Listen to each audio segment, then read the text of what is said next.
6 steps to consider inside AutoCAD when importing to 3ds Max.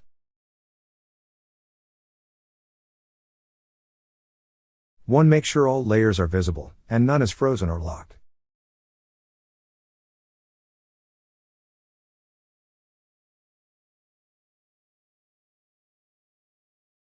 When you choose Select All like I did, then changing one layer state will change it in all other layers. 3.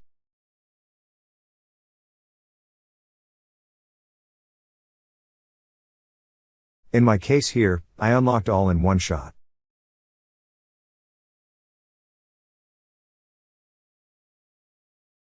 2. Make sure all objects are on the 0 level, check front view.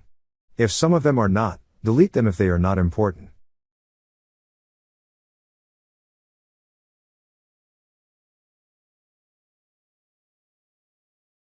Or, drop them down, if you need them.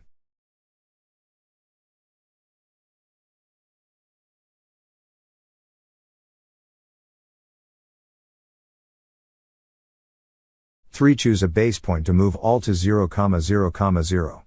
3ds Max hates objects far from the origin. This can create lots of inaccuracies and strange behaviors. This step is not optional.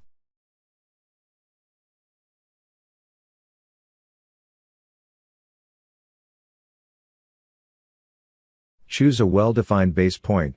Try to find a point you know that the client will not change, like a structural elements corner, etc. Almost all the time you will receive updated plans, so, you need to find the base point in the new plan, to move the drawing to the right place. This way, when importing the adjusted elements into 3ds Max, they will fall in the right place. Type Move, then select All. You can use Ctrl-A, or type All in the command line.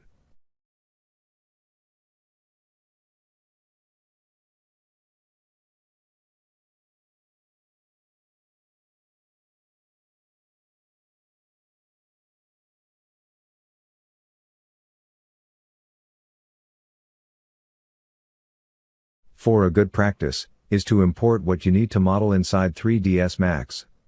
No hatches, dimensions, etc.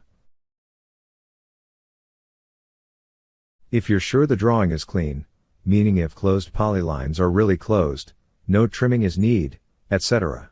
You can use them, just make sure they are on the right layers, for ease of import. Otherwise, create your own layers, trace new shapes, and import those. 5. Avoid blocks.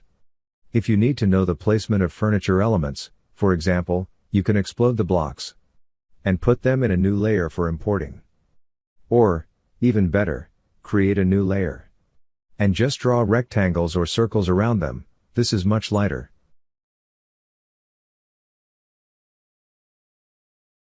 Here, I'm creating a new layer for furniture placement.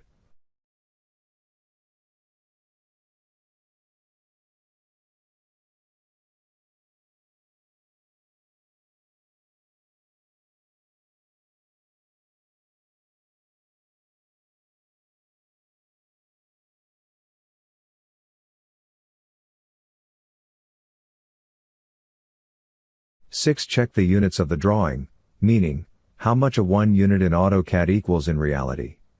To make sure, use the distance command.